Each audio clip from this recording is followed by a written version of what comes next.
Welcome and thanks for joining us. Montgomery County, Maryland is a life sciences hub, anchoring the third largest bio-pharma cluster in the U.S. With more than 300 life sciences companies and 26,000 employees working in this industry, Montgomery County is a prime location for companies that want to be in the center of discovery and innovation. And with us today are four industry experts to discuss how their companies are contributing to the thriving life sciences industry in Montgomery County.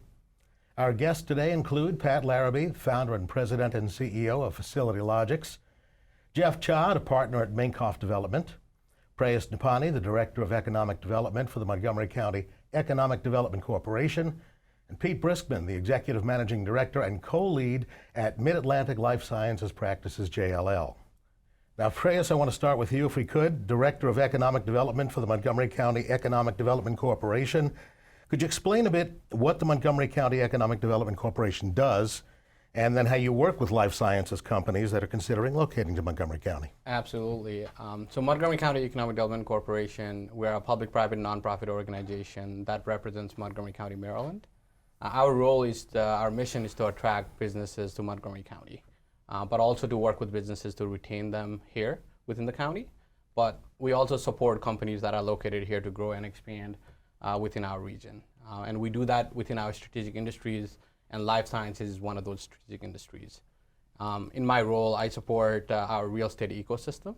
So what that really means is I work with a lot of our real estate partners, including brokers, developers, property owners, to make sure that they have the resources to get the deals done within the county and attract new investments.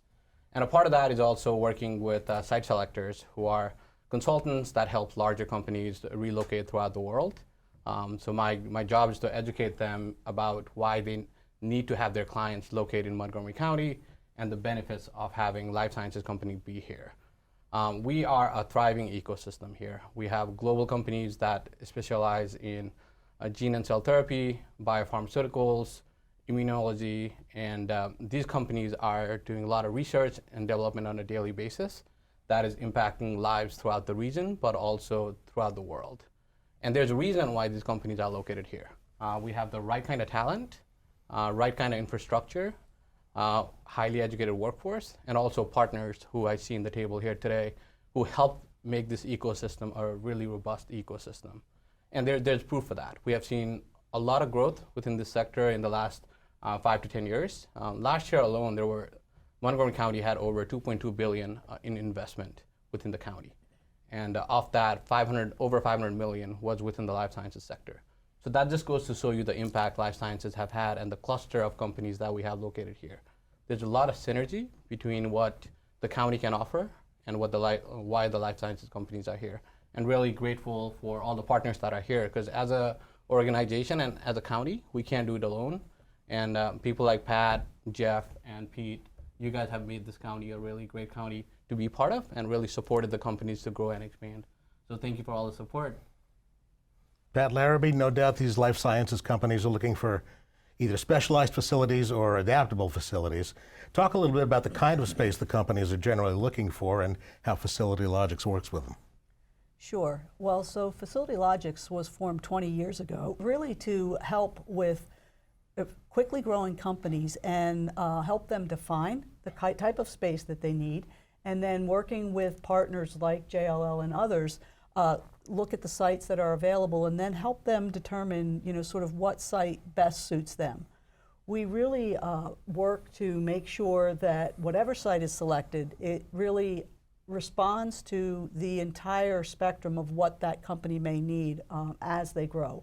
So it's one thing to plan for maybe when you're just an emergent stage company that has secured its first funding, all the way up to when they're beginning to consider, well, we may have clinical trials to do. And so that's a wholly different type of space. Our firm blends technical expertise with project delivery expertise. So we have individuals on our team with deep science and compliance backgrounds coupled with design and construction expertise. And we work very closely with Montgomery County, with the landlord community, including Minkoff Development in the county, to help make sure that these companies are taken care of from the time they sort of conceive of the idea all the way up through when they become profitable organizations. And there's There's lab space and different kinds of lab space too. There are, Bruce. So, you know, as Prayas described, the different types of technologies that are under development in Montgomery County is really something that we at Facility Logics just enjoy working in and around every single day. It's from companies like On Demand Pharmaceuticals, who are developing, if you think about sort of those soft drink machines where you can dial up exactly what you want, they're really kind of developing something that's akin to that, to deliver drugs as they're needed and manufacture them on the spot. Up through companies like United Therapeutics Corporation, a long-standing client of Facility Logics, who really are trying to solve the transplant, the organ transplant problem throughout the world, frankly. And they have a number of different product types that they're pursuing, which then translate into very different facility needs. Through companies like DECA Biosciences, which is in Seneca Meadows at a property that Jeff and Minkoff Development have provided. And I know that Minkoff has been working with DECA for a number of years just to make sure, again, like I mentioned, that they're addressing what they need today, but also thinking about what they may need tomorrow. Jeff, if you would, talk to us about Minkoff Development's role in all this and walk us through how that plays out in the process. So Minkoff Development is a family-owned third-generation business. Our focus is vertical integration in the commercial real estate space. And with that comes construction, development, property management, leasing, et cetera, delivering cohesive services for what a tenant or customer may need. We look at industrial properties, call them flex properties, life sciences, office, down the gambit. How we approach interacting with the life science industry is really a customer-first centric approach. Because we're long-term oriented, we have a portfolio of properties in various jurisdictions. And because of the vertical integration, we have a different toolbox of solutions that we can customize, you know, whether for DECA or others, to make sure we can create win-win solutions for the customer. No, with that, there's a range of ecosystem tenant, right? There's preclinical stage tenants to mature companies, right? We've talked about lab versus manufacturing. And for us, just a couple examples. So a earlier stage or preclinical company that may have less capitalization might have a short-term business plan in mind. And with that, at times there's a rush and a need to get as much capital from a landlord as possible to build out expensive lab space to do their research and eventual trials. But at times the growth trajectory of these companies really only have visibility on a couple-year time horizon.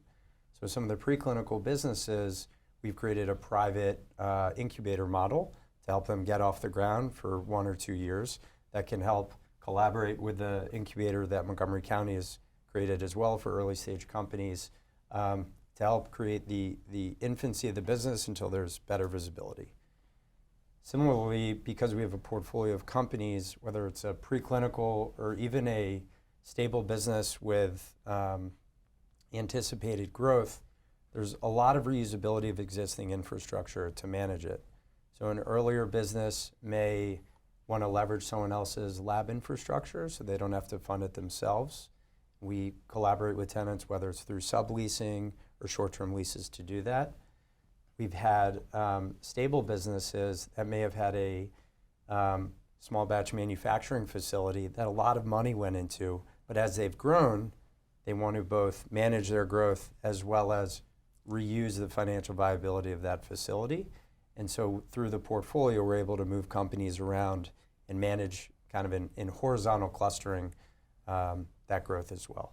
So for us, it's really about creating the variety of solutions to accommodate a specific company's research milestones, fundraising goals, and headcount growth overall. Still, there must be a lot of demand for lab space. Is there a lot of lab space available or in development?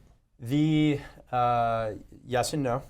So it's an interesting inflection point in the market, I think, across all commercial asset classes. So fortunately, the market is stable today. It's about 5 to 6% vacant, which compared to other real estate asset classes is healthy. On the other end of it, we've seen a demand pullback as Fundraising across all sectors has pulled back, so venture capital funding specifically has slowed. So a lot of companies are trying to do more with less, and that's just created a reduction in short-term leasing. And so with that, the construction pipeline, it's a little over 1 million square feet that's in production right now. That's not that pre-leased, it's under 40% pre-leased. So we track both vacancy as well as future availability. While the availability is kind of moving up, we're optimistic that the construction pipeline is slowing down, and there's going to be an opportunity to work with some of the existing community, lean into our strengths that Pat had mentioned, some of those businesses to grow with.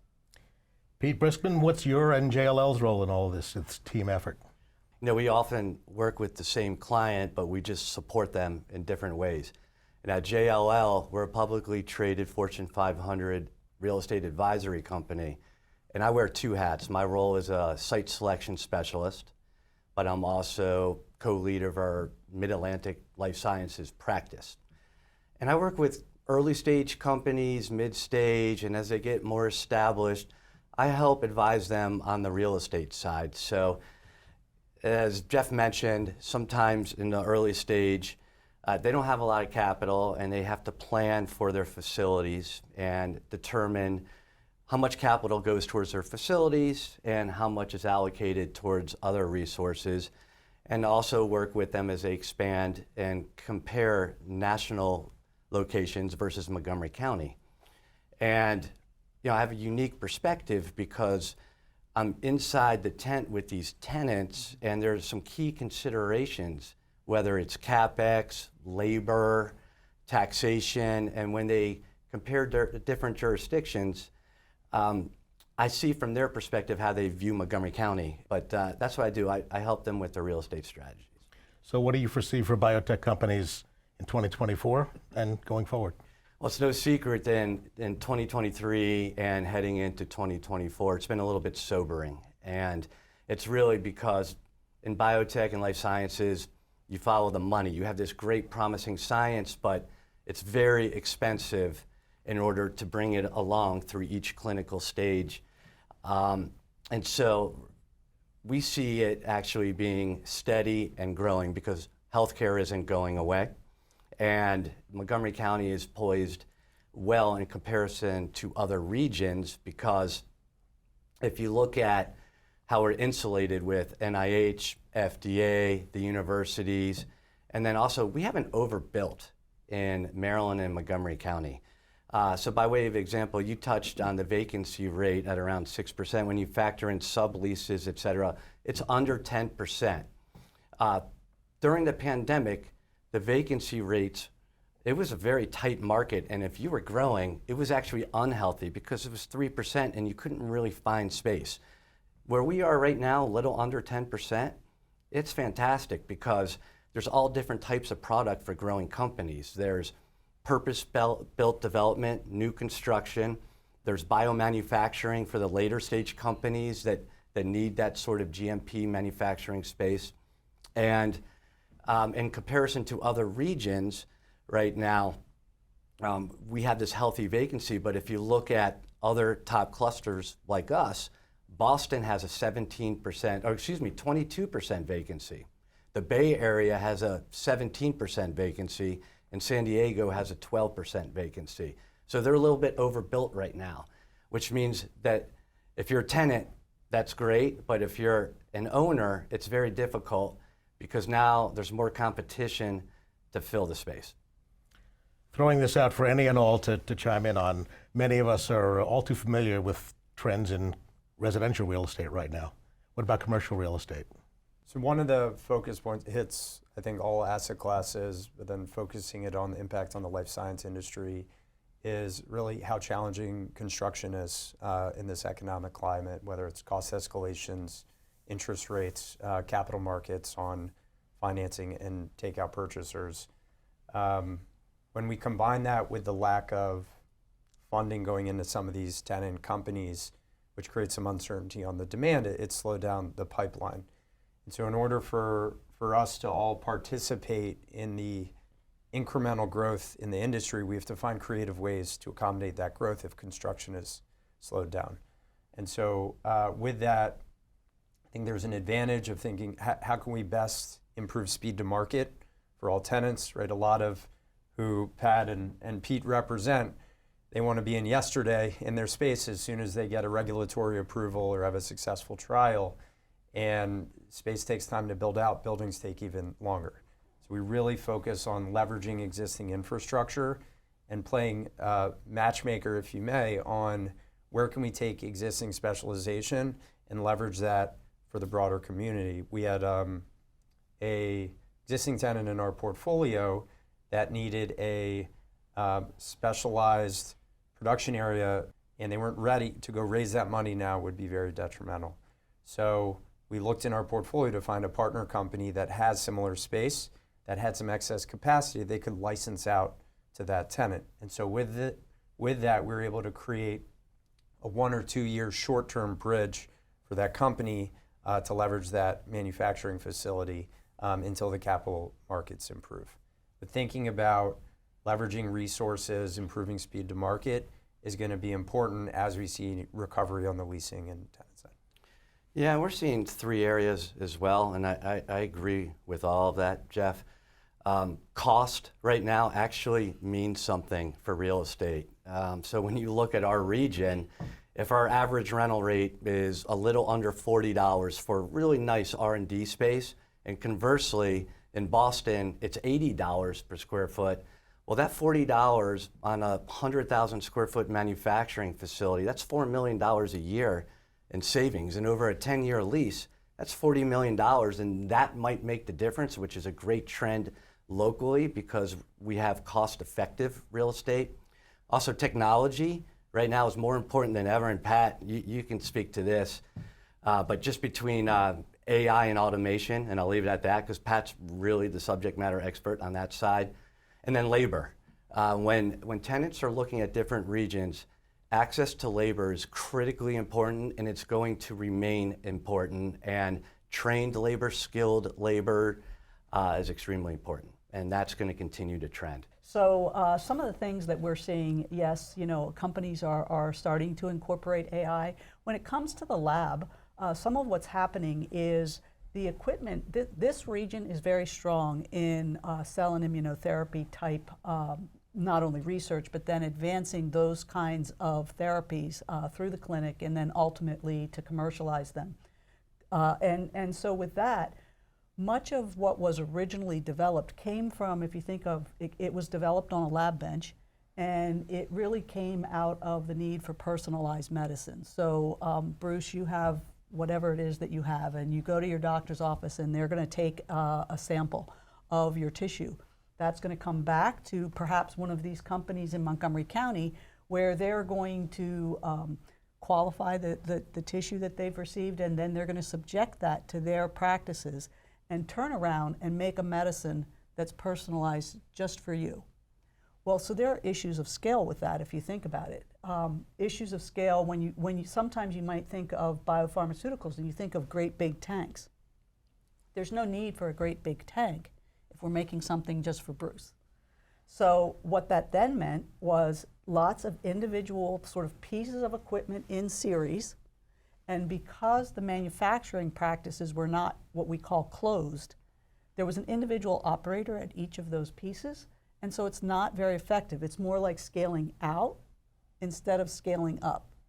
So what's starting to happen is the industry is really looking at some of these process technologies and thinking, how can we close these technologies so we don't need, there isn't that risk of contamination. So in other words, rather than having individual pieces of equipment spread out over a large kind of clean room area, you might have, imagine like one closed piece, and it's more automated and so on. So some of those kinds of things are really starting to happen. And then, but still, because of the economic climate that we're in for this industry, paying attention to all of the things that Jeff mentioned, that Pete mentioned, while trying to position yourself to be able to adapt and adopt these emerging technologies is something that is just very, very important. So flexibility throughout the entire sort of facility, I'll call it delivery process, occupancy process, and so on is really key. Now, is AI part of what you just described with It can- scaling up instead of out? So it very much can be. So AI is being used at the very front end, more on the R&D end, to identify the possible targets for therapies. If you can imagine, there's maybe 2,000 targets out there. So that maybe somebody has 2,000 biorepository samples of blood cells. And rather than putting them through sort of very bench-related high throughput screening techniques, which is kind of like the technology pre-AI, they're going to look at how have we characterized all of these blood cell lines when they came in and run them through algorithms to test. And the algorithms are a whole lot faster than putting, aliquoting samples into tubes and running them out through a process. Wow. Anybody else want to jump in on that technology end? Go ahead. Predictive analytics, absolutely. AI is definitely changing the game and making it more efficient, faster. The challenge is, and I think the industry is still grappling with it, is just the quality of the data. But over time, that I'm sure that will be modified and fixed. So earlier I talked about this is a thriving ecosystem, and you saw the reason why, right? So we have the right kind of partners who can not only think about life sciences in a scientific manner, but we have property owners who understand that speed to market is really important for companies, and we have someone like Pete who can really advise them on their larger strategy. So we definitely have the right kind of partners, and for us as the economic development organization, it's really important when I'm talking to a client or a business, I can call Pat and say, hey Pat, I have a question. And Pat is always there to answer, so is Jeff and Pete as well. So that is one of the key reasons why we've been really successful as a county. Any other recent or upcoming projects you want to talk about, brag about a little bit? We're very proud that we delivered 2 buildings in Montgomery County in the last year, which was a very challenging, we've talked about a challenging construction environment. We've had amazing partners in those projects. One was a build-to-suit relationship for a high-tech business. The second ended up being another high-tech manufacturing business as well. So coming up with creative solutions on capital formation, incubator strategies, right, municipality participation, programming, bringing the ecosystem together is really essential of, right, rising tide raises all ships, and taking that collaborative approach with other owners and partners and customers. And just one thing in comparison to other regions. So we're delivering 1 million square feet this year. And Jeff, you had mentioned that it's 40% already pre-leased and about another 10% leased after delivery. And so what part of the market is potentially overexposed? Some could argue spec development on the office to lab conversion. And so what does that mean? It means that if you're an early stage tenant and capital is extremely important and preservation of that capital, to go into an incubator or an early stage building that you have catered for early stage tenants that are already built out, that have labs already in place, turnkey. Before there was a severe shortage. Now there's over 40 suites delivering this year, which JLL's research says that's about maybe 14 months of pent-up demand of leasing. But that's okay, because now there is a solution for early stage companies not to have to come out of pocket, and it's only 12 months to 14 months of absorption, and we think that's going to be fine. So it's a double-edged sword, but it's a solution that, Jeff, you're working through, and as well as the county. So it's terrific. But that is a trend, these spec suites. The lab opportunity, I think, on the spec suites, drawing parallels to the manufacturing side of the ecosystem, I think is important, because we don't have that same opportunity currently in Montgomery County. And so being able to grab that 14 months of pent-up demand is going to be harder in the manufacturing sector, and we're going to have to get creative to address it. That's a good point. And Pat, you could also speak to this. It's, again, a double-edged sword, because if we're lacking that space for manufacturing, that could be a problem, because tenants might look at other regions. But at the same time, that's a sign that our region is maturing, because they're going through the clinical stage process, and now they're getting to phase 3, and manufacturing and actually producing a product in our region is becoming more important. Would you agree? Absolutely, Pete. And you know, some of what we see in that area is, you know, there is, because some of these therapies, like I described, are sort of scale out rather than scale up, there is a bit more opportunity to take advantage of buildings that weren't necessarily purpose-built. The core and shell wasn't purpose designed and engineered or built to receive these kinds of requirements. So on a small scale, there is a little bit more flexibility to deliver phase 1, phase 2 clinical trial space within some of the product, the built product that's already here. And having this, the availability of that space that companies can get started up in is, you know, every region of the country that we work in, that's been a challenge historically. It's been a challenge to have that space and then the graduate space ready for when those companies go to that next step. And this ecosystem, more and more frequently, is really doing what you want every healthy ecosystem to do, which is you'll have the founders of one company who perhaps it was acquired by another group, or whatever the circumstance was for that original group of founders. They're turning right back around, and they're going into some of that 14% or 14 months available space that Jeff's firm is delivering and others are delivering, and then finding within the county really options all along the way. And that's very, very healthy. And I think one of the things that probably, in my mind, one of the biggest advantages in Montgomery County for life science firms is really the workforce. And if you think about the early start of companies, the discovery stage to the, you know, bringing that out of the university or NIH or wherever it may have emerged from, that technology, and bringing it forward, you need those very capable hands, just like you will when it gets to clinical and commercial manufacturing, because these products require such technical expertise and knowledge, frankly, of aseptic techniques and so on. Yeah, favorable tailwind for the county is NIH. Funding was $2.7 billion last year, which that drives growth, and that was, what, a 14% increase. And I think we're second in funding in the country for NIH. And again, that's just a driver for growth. Excellent. Well, I certainly want to thank all my guests for making this exciting today. You did a good job, all of you. Pat Larrabee is the founder and president and CEO of Facility Logics. Jeff Chod is a partner at Minkoff Development. Prayas Nupani is the director of economic development for the Montgomery County Economic Development Corporation. And Pete Briskman is the executive managing director and co-lead at Mid-Atlantic Life Sciences Practice, JLL. I'm your moderator, Bruce Allen. For more on this discussion, visit WTOP.com and search Montgomery County Economic Development.